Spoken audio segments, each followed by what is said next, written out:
السلام علیکم اسٹوڈنٹس، امید ہے آپ لوگ خیریت سے ہوں گے۔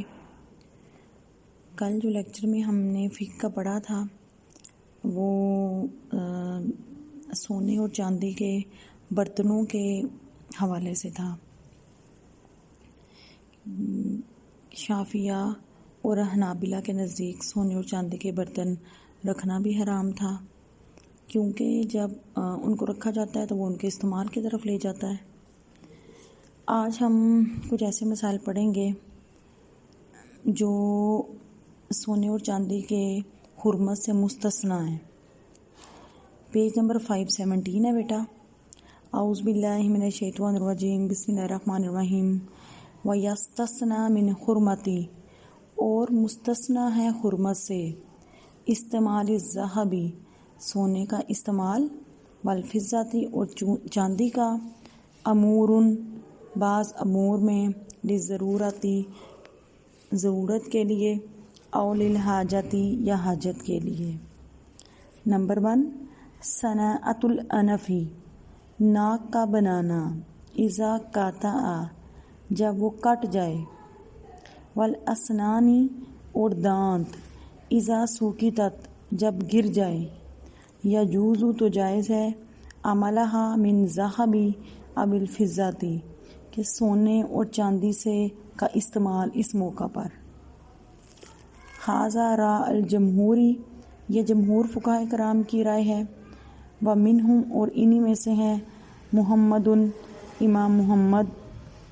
وفی روایت، اور روایت میں، عن ابی یوسف، امام ابو یوسف سے، من الحنفیہ، فقہاء احناف میں سے۔ وقال ابو حنیفہ، اور امام ابو حنیفہ نے کہا، لا تشد، نہ باندھا جائے، الاسنان، دانتوں کو، بالذہب، سونے کے ساتھ، وتشد، اور باندھے جائیں، بالفضۃ، چاندی کے ساتھ۔ کہ اگر بیٹا کسی کا کوئی دانت گر جائے تو یا دانت ٹوٹ جائے تو اس دانت کو جوڑنے کے لیے آپ نے دیکھا ہوگا کہ سونے کی تار، ابھی بھی جن لوگوں کے دانت کوئی گر جاتا ہے تو وہ اس کے ساتھ اس کو کیا کرتے ہیں، جوڑ دیتے ہیں۔ وَأَضَافَ الْحَنَفِیَّہ، اور حنفیہ نے کہا، لا بأس، کوئی حرج نہیں، بمسکار الذہب، سونے کی کیل کے ساتھ، لتثبیت، مضبوط کرنے کے لیے، حجر، پتھر کو، فص الخاتم، انگوٹھی کے نگینے کو، لأنہ، کیونکہ تابع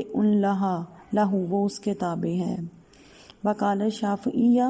اور شافعی فقہا نے کہا، یحرم، حرام ہے، سنہ، دھاگا، خاتم الذہب، سونے کی انگوٹھی، علی الرجل، آدمی کے اوپر، وہی، اور وہ، الشعبۃ، وہ دھار ہے، اللاتی، جس سے، یتمسک، مضبوط کیا جاتا ہے، بہا، اس کے ساتھ، الفص، نگینے کو۔ نمبر 2، تالا الملمع کرنا، الادوات، سامان کو، بالذہب، سونے کے ساتھ، او الفضۃ، یا چاندی کے ساتھ، اذا کان قلیلا، جبکہ وہ تھوڑی مقدار میں ہو، بأن لم، اس طرح کہ، لم یحصل، نہ حاصل ہو، منہ، اس سے، شیء، کوئی چیز، بالعرض، علی النار، آگ پر پیش کرنے کے ساتھ، او الذی، یا وہ جو، لا یخلص، جو جدا نہیں ہوتی، ای، یعنی لا یمکن، ممکن نہیں، فصل شیء، کسی چیز کا جدا کرنا، مادی، مادی کا، منہ، اس سے۔ نمبر 3، اجاز ابو حنیفہ، امام ابو حنیفہ نے جائز قرار دیا، شرب، پینا، والوضو، اور وضو کرنا، فی الاناء، برتنوں میں، المفضض، جو مفضض برتن ہے، وہ کون سے برتن ہیں، المزین بالفضۃ، جو چاندی سے ملمع کیے ہوئے ہوں، والرکوب، اور سواری کرنا، علی السرج، زین پر، المفضض، چاندی سے جو ملمع ہو۔ زین کسے کہتے ہیں بیٹا، جو گھوڑے کے اوپر سیٹ ٹائپ رکھی جاتی ہے بیٹھنے کے لیے۔ والجلوس، اور بیٹھنا، علی السریر، چارپائی پر، مفضض، جو چاندی سے ملمع کی گئی ہے۔ و اجازہ ایزن اور جائز ہے الانائی برتن المزببی مزبب الذی لخما کسرہ جس کے اوپر ورق چڑھایا ہوا ہو بالذہبی سونے کا والفضاتی اور چاندی کا والکرسی اور اسی طرح ایسے کرسی المزبب بہما جن دونوں کے اوپر سونے اور چاندی کا ورق چڑھا ہوا ہو و قضا اور اسی طرح اذا جعل ذالک جب رکھا جائے ایسا فی سیفی تلوار میں وحلقۃ المرآتی اور آئینے کے حلقے میں او جعل المصحف یا بنایا جائے مصحف سے کیا مراد ہے قرآن پاک مذہباً سونے سے او مفززاً یا چاندی سے ملمع کیا ہوا و مثل ذالک اور اسی طرح لجامی لگام ورکابی اور سواری و صوبی اور کپڑا اللہ وہ جو کتبہ فیہ جس میں لکھا جائے بالذہبی سونے کے ساتھ او فضاتی یا چاندی کے ساتھ ولا باس اور کوئی حرج نہیں بالتقلیاتی آراستہ کرنا المصحف مصحف کا والنقش المسجدی اور مسجد کے اوپر نقش و نگار کرنا وزخرفاتہ اور اس کی آرائش کرنا بما الذہبی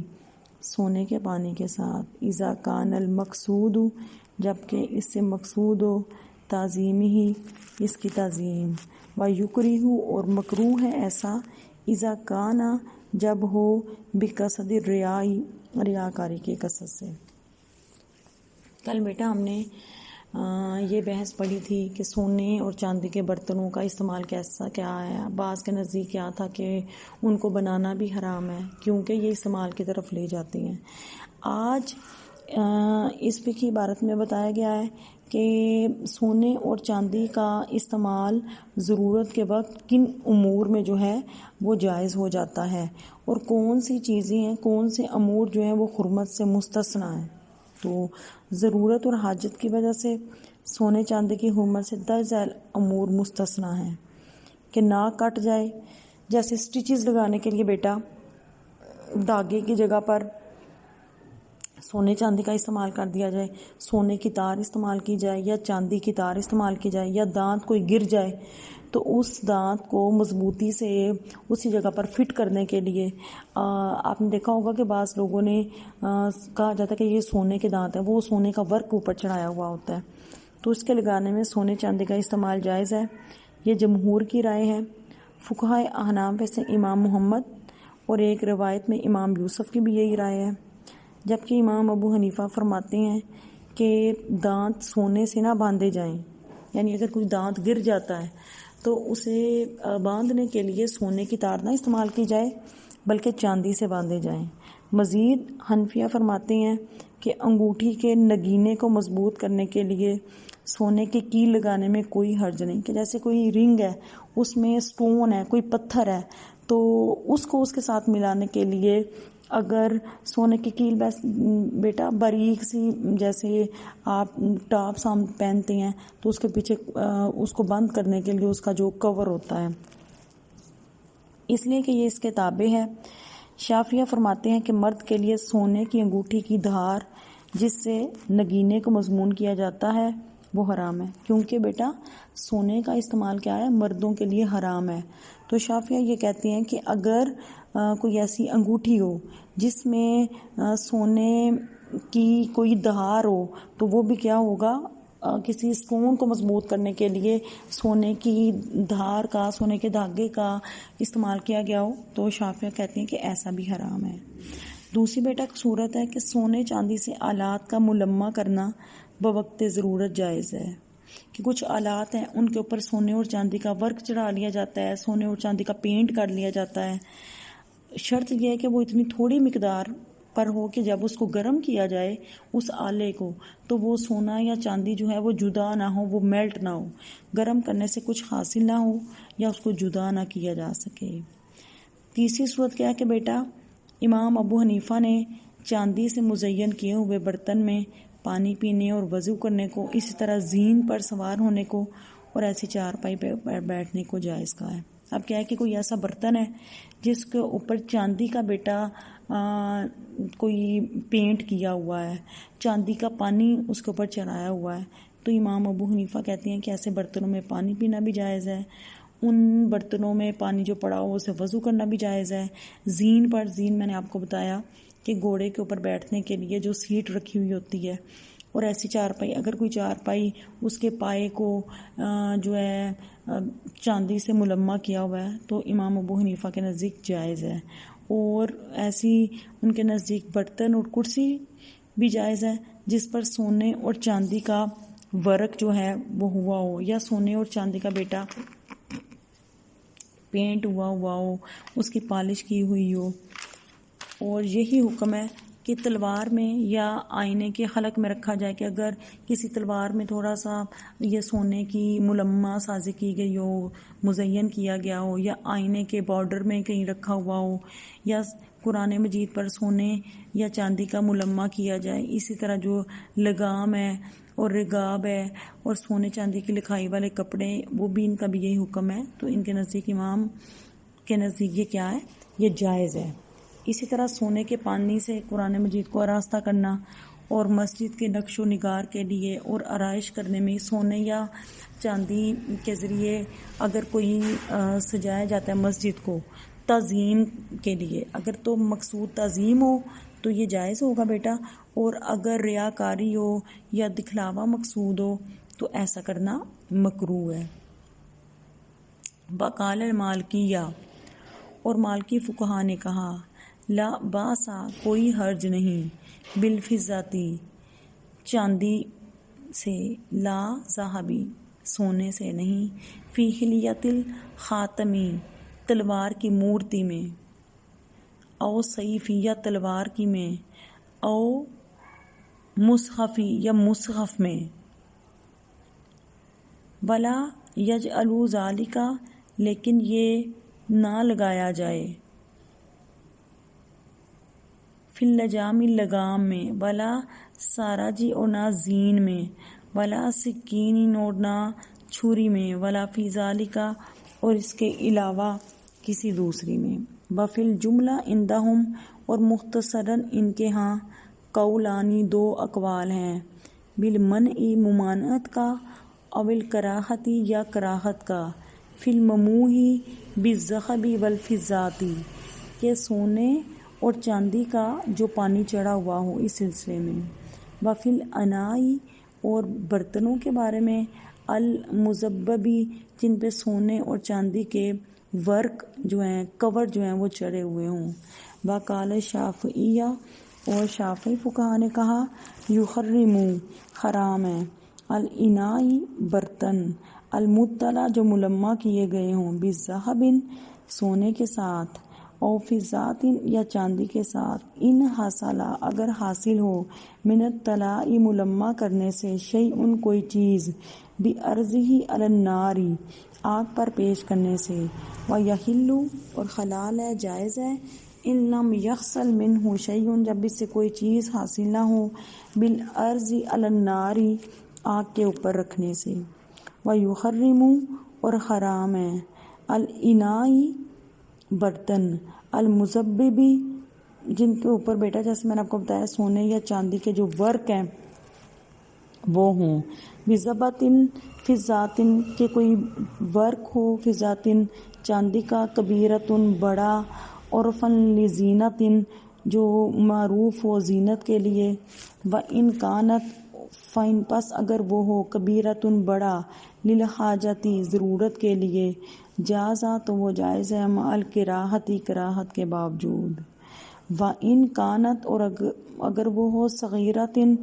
چھوٹا ٹکڑا، عرفن لزینتن، زینت کے لیے، کراہت، تو یہ مکروہ ہے۔ اما لی حاجتن، جہاں تک ضرورت کے لیے کا تعلق ہے، فلا تکرہو، تو وہ مکروہ نہیں، بالدلیل، اس دلیل کے ساتھ، ما رواہ البخاری، جو امام بخاری نے روایت کیا ہے، ان عاصم الاحول، عاصم احول سے، قال، انہوں نے کہا، رأیت، میں نے دیکھا، قدح النبی صلی اللہ علیہ وسلم، نبی صلی اللہ علیہ وسلم کا پیالہ، عند انس بن مالک، انس بن مالک کے پاس، وکان قد انصدع، اور وہ ٹوٹ گیا تھا، فصل سلاح بفضاتن، تو انہوں نے اسے چاندی سے جوڑ لیا۔ اما جہاں تک تعلق ہے زبات الذہبی، سونے کے ورق کا، فتحریم مطلقاً، تو وہ مطلقاً حرام ہے۔ کبیرتن، بڑا ہو، یا صغیرتن، یا چھوٹا ہو،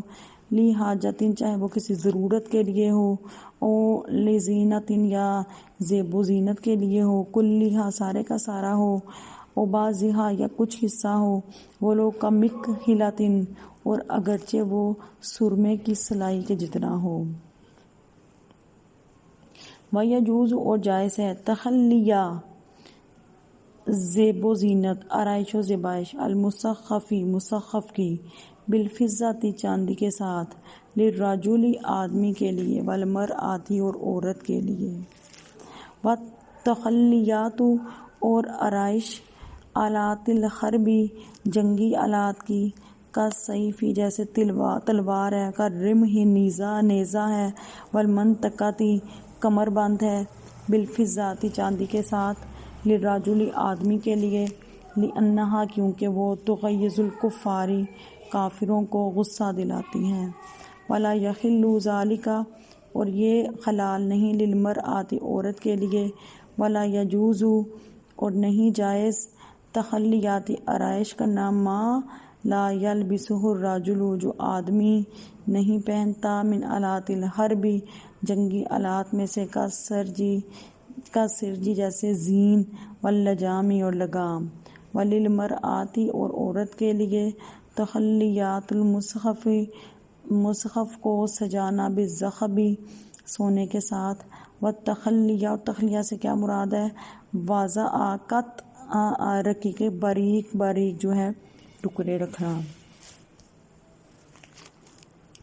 امام مالک فرماتے ہیں کہ مورتی، تلوار اور قرآن مجید کی چاندی سے آرائش کرنے میں کوئی حرج نہیں، یعنی ان کے نزدیک کیا ہے کہ بیٹا قرآن مجید کو چاندی سے جو ہے وہ آراستہ کیا جا سکتا ہے۔ اسی طرح جو تلوار ہے، تلوار کو بھی اس کے کسی حصے کو اگر آپ چاندی سے کوئی اس کے اوپر کوئی مینا کاری کروا لیتے ہیں، یا اس کے اوپر چاندی کا کوئی ورک لگا لیتے ہیں، تو یہ کرنے میں کوئی قباحت نہیں۔ البتہ جو لگام ہے اور چھری ہے اور زین، اس کے بارے میں کیا ہے، درست نہیں ہے یہ۔ اور ان کے نزدیک سونے اور چاندی کا پانی چڑھائی ہوئی چیز اور سونے چاندی کا ورک چڑھائے ہوئے برتن کے بارے میں دو قول ہیں، کہ اگر کسی برتن کے اوپر سونے یا چاندی کا ورک چڑھایا جاتا ہے یا اس کے اوپر پانی کی پالش کروائی جاتی ہے، تو ایک قول ان کا یہ ہے کہ ایسا کرنا ممنوع ہے، جبکہ دوسرا قول ان کے نزدیک یہ ہے کہ ایسا کرنا مکروہ ہے۔ شافعیہ فرماتے ہیں کہ سونے چاندی کے ملمع کیے ہوئے برتن، کہ ایسے برتن بیٹا جن کے اوپر سونے اور چاندی کی پالش کروائی جائے، یا سونے اور چاندی کی کورنگ کروائی ہوئی ہو، ایسے برتنوں کو آگ پر رکھنے سے کچھ حاصل ہو تو حرام ہوگا، کہ اگر آگ پر رکھا جائے اس میں سونا اور چاندی اس مقدار میں ہو کہ وہ میلٹ ہو جائیں اور الگ ہو جائیں، ورنہ حلال ہے۔ اور چاندی کے ورک والے برتن کا ورک اگر عرف کے مطابق بڑا ہو اور زیب و زینت کے لیے ہو تو حرام ہے، اگر بڑا ہو لیکن ضرورت کے لیے ہو تو کراہت کے ساتھ،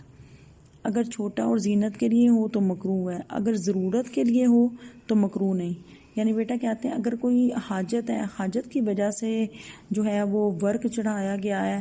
تو پھر شافعیہ کہ ہاں یہ کیا ہے، چاہے وہ بڑا ہو یا چھوٹا ہو تو جائز ہوگا، لیکن اگر اس کو زیب و زینت کے مقصد سے ایسا کیا گیا ہے تو پھر وہ کہتے ہیں پھر یہ جائز نہیں ہے۔ اور اس کی دلیل کیا ہے کہ وہ حدیث ہے جسے امام بخاری نے عاصم الاحول سے روایت کیا تھا، کہ وہ فرماتے ہیں کہ میں نے حضرت انس بن مالک رضی اللہ تعالیٰ عنہ کے پاس نبی صلی اللہ علیہ وسلم کا پیالہ دیکھا، وہ ٹوٹ گیا تھا تو انہوں نے چاندی سے اسے جوڑ دیا۔ سونے کا ورک کسی صورت بھی جائز نہیں، چاہے وہ چھوٹا ہو، بڑا ہو، ضرورت کے لیے ہو یا زیب و زینت کے لیے ہو، وہ سارے کا سارا سونے کا ہو یا کچھ حصہ سونے کا ہو، اگرچہ وہ سرمے کی سلائی جتنا ہو، یعنی بہت چھوٹا ہے کیوں نہ ہو۔ چاندی سے قرآن مجید کی آرائش مرد اور عورت دونوں کے لیے جائز ہے، اور جنگلی آلات ادھر بیٹا جنگی آلات ہیں، آلات حرب، جنگی آلات جیسے تلوار ہے، نیزہ ہے، کمر بند ہے، ان سب کو اگر مرد چاندی سے سجائیں گے تو ان کے لیے جائز ہے، کیونکہ ان چیزوں سے کافروں کو کیا ہے، غصہ آتا ہے۔ البتہ عورتوں کے لیے یہ جائز نہیں ہے، اور جو جنگی آلات پہنے نہیں جاتے، جیسے ادھر زیب لکھا ہوا بیٹا، یہ لفظ زین ہے، زین اور لگام وغیرہ، ان کی سجاوٹ جائز نہیں چاندی سے،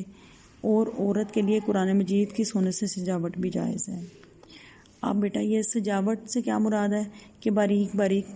ٹکڑے رکھنا مراد ہے۔ اس کے بعد نیکسٹ آ جائیں، وَيُحَرِّمُ اور حرام ہے، تمویہ پانی چڑھانا، السقوف چھتوں پر، والجدران اور دیواروں پر، بالذهب والفضة سونے اور چاندی کا، سواء برابر ہے، امکنا کہ امکان ہو یا ممکن ہو، استخراجا نکلے، شیئن کوئی چیز، منہا اس سے، بالارضی علی الناری آگ کے اوپر رکھنے سے، چاہے کوئی چیز حاصل ہو نکلے، عملہ یا نہ نکلے۔ وَيُحَرِّمُ اور حرام ہے، تخلیات الکعبہ کعبہ کا آراستہ کرنا، وسائر المساجد اور تمام مساجد کا، بالذهب سونے کے ساتھ، او بالفضة یا چاندی کے ساتھ، کما جیسا کہ یحرم حرام ہے، کسوتها پہننا، بالخریری ریشم کا، المزرق ستارے جو ہیں اس کی، بالذهب سونے کے ساتھ، او بالفضة یا چاندی کے ساتھ۔ وقال الحنابلہ اور حنابلہ فقہاء کرام نے کہا، مثل الشافعیہ شافعیہ کی طرح، یحرم حرام ہے، المزبب مزبب، بزبات کثیرات کہ بہت بڑے جو ہیں ٹکڑے، من الذهب او فضات سونے یا چاندی کے، لحاجت چاہے وہ ضرورت کے لیے ہوں، او غیرہا یا ضرورت کے علاوہ، ولا یباہ اور نہیں مباح، الیسیر من الذهب معمولی سا سونا، الا سوائے للضرورتی سوائے ضرورت کے، کأنف الذهب جیسے سونے کی ناک، وما اور جو رابطہ باندھے جائیں، بہل اسنانی ان سے دانت، ویباح اور مباح ہے، الیسیر من الفضة چاندی کی معمولی سی مقدار، لحاجت الناس لوگوں کی ضرورت کی وجہ سے، الیہ اس کی طرف۔ وعلل الفقہاء اور فقہاء نے وجہ بیان کی ہے، حرمت کی استعمال الذهب والفضة سونے اور چاندی کی، بالصرف والخیلاء فضول خرچی اور تکبر، والاصح فی التعلیل اور زیادہ صحیح تعلیل، ہوا وہ یہ ہے، کون الذهب والفضة کے سونا اور چاندی ہیں، اسمان الاشیاء چیزوں کی قیمتیں ہیں، والنقد المتداول اور رائج نقدی، فلو ابیہا اگر جائز ہو، استعمالہا ان کا استعمال، لأثر ذالکا تو پھر اثر پڑے گا، فی میں رواجہما ان کے رواج میں، فی الاسواق بازاروں میں، فیحل الاضطرابی تو پریشانی، والقلقی اور رنج یا دکھ جو ہے نا اس کا سامنا کرنا پڑے گا، ویجوز اور جائز ہے، استعمال غیر آنیات علاوہ برتن جو سونے کے، والفضات اور چاندی کے، من الاوانی النفیسات جو دیگر نفیس برتن ہیں، کا اناء یقوتی جیسے یقوت کے برتن ہیں، وزمرد کے برتن ہیں، زجاج کے برتن ہیں، بلور کے برتن ہیں، عقیق کے ہیں، زبرجد کے ہیں، مرجان کے ہیں، لؤلؤ کے ہیں، نحاس تانبے کے ہیں، رصاص سیسے کے ہیں، اور اسی طرح جو دیگر سونے چاندی کے علاوہ جو دوسرے قیمتی برتن ہیں ان سب کا استعمال کرنا جائز ہے، لأنہا کیونکہ وہ لیست نہیں ہیں، فی معنی الذهب سونے کے معنی میں، والفضات اور چاندی کے معنی میں، والاصل اور اصل، فی الاشیاء اشیاء میں، الاباحۃ مباح ہونے کا ہے، لأن النبی صلی اللہ علیہ وسلم کیونکہ نبی صلی اللہ علیہ وسلم توضؤ وضو فرماتے تھے، من اناء النحاس تانبے کے برتنوں سے۔ دیواروں اور چھت پر، اب بیٹا یہاں پہ بتایا گیا ہے کہ ہم دیواروں اور چھت پر جو سونے چاندی کا پانی چڑھانا، جیسے اگر پینٹ کے لیے کوئی استعمال کرتا ہے تو ایسا کرنا حرام ہے، چاہے آگ کے گرم کرنے سے کوئی چیز نکلے یا کچھ نہ حاصل ہو۔ کعبہ اور دوسری مساجد کو سونے چاندی سے آراستہ کرنا حرام ہے۔ اسی طرح ان کو سونے چاندی کے تاروں پر ریشمی کپڑے کا پہناوا بنانا بھی حرام ہے۔ اور حنابلہ کا قول شافعیہ کی طرح ہے کہ ان کے ہاں بھی سونے چاندی سے بنے ہوئے جو ورک والی چیزیں ہیں حرام ہیں، وہ چاہے حاجت ہو یا نہ ہو۔ ہاں صرف حاجت کے لیے تھوڑا سا سونا مباح ہے، جیسے سونے کی ناک۔ اسے مراد کیا کہ بیٹا اگر کوئی ناک کٹ گئی ہوئی ہے تو اور کوئی چیز میسر نہیں ہے تو سونے کی جو دھاگا ہے، جو دھار ہے، اسے ناک کو سٹچ لگا لیا جائیں۔ اور دانت باندھنے کا تار، تھوڑی سی چاندی لوگوں کی حاجت کے لیے جائز ہے۔ اور فقہا نے سونے اور چاندی کے حرام ہونے کی علت بیٹا وجہ کو کہتے ہیں، تکبر اور فضول خرچی بتائی ہے، جبکہ زیادہ صحیح علت یہ ہے کہ سونا اور چاندی اشیاء کی قیمتیں اور رائج الوقت نقدی کے طور پر استعمال ہوتے ہیں۔ اگر اس طرح کہ ان کا استعمال مباح کر دیا جائے گا تو بازاروں پر اس کا اثر پڑے گا اور لوگوں کو پریشانی اور دکھ کا سامنا کرنا پڑے گا۔ اور پھر بیٹا بتایا گیا کہ سونے چاندی کے علاوہ جو دیگر قیمتی برتن ہیں، جیسے کوئی یاقوت کا ہے، زمرد کا ہے، شیشے کا ہے، موتیوں سے ہیں، تانبوں کے بنے ہیں، سیسے وغیرہ کے ہیں، تو ان سب برتنوں کا استعمال کسی بھی طور پر جائز ہے۔ اور کیونکہ ان میں سونے اور چاندی والی بات نہیں پائی جاتی، اور تمام اشیاء میں اصل اباح ہے، مباح ہونا ہے اور ان کا جائز ہونا ہے، اور اس لیے بھی کہ نبی صلی اللہ علیہ وسلم نے تانبے کے برتن سے وضو فرمایا تھا۔ اب بیٹا ان سب میں یہی بتایا گیا ہے، مختلف فقہاء کرام کی اپنی اپنی آراء ہیں کہ سونے اور چاندی کا استعمال کس حد تک جائز ہے، اور برتنوں کے لیے اگر ہم نے استعمال کرنا ہے یا ویسے عام روٹین میں استعمال کرنا ہے تو کس حد تک ان کا استعمال جائز ہے، کس حد تک ان کا استعمال مکروہ ہے، اور کس حد تک ان کا استعمال حرام ہے۔ یہ آپ لوگوں کو ٹاپک میں بھی آ سکتا ہے، کویسچن میں بھی آ سکتا ہے کہ برتنوں کی، سونے اور چاندی کی بابت، ان کی حلت و حرمت کی بابت فقہاء کرام کی اختلافی آراء بیان کریں۔ اگر آپ کو بیٹا اس میں سے کچھ سمجھ نہیں آ رہی تو آپ لوگ مجھ سے پوچھ لیجئے گا۔ میری آپ سے ریکویسٹ ہے کہ یہ لیکچرز ضرور سنیں، کیونکہ مجھے امید ہے کہ انہی ڈیز میں ہمارا سلیبس جو ہے بیٹا وہ کور ہو جائے گا۔ اگر جب تک آپ یہ لیکچرز نہیں سنو گے آپ پیپر بھی اٹیمپٹ نہیں کر سکو گے اور آپ کو آئیڈیا بھی نہیں ہوگا۔ کسی بھی قسم کی اگر آپ کو مشکل پیش آتی ہے تو آپ بیٹا مجھ سے پوچھ لیجئے گا۔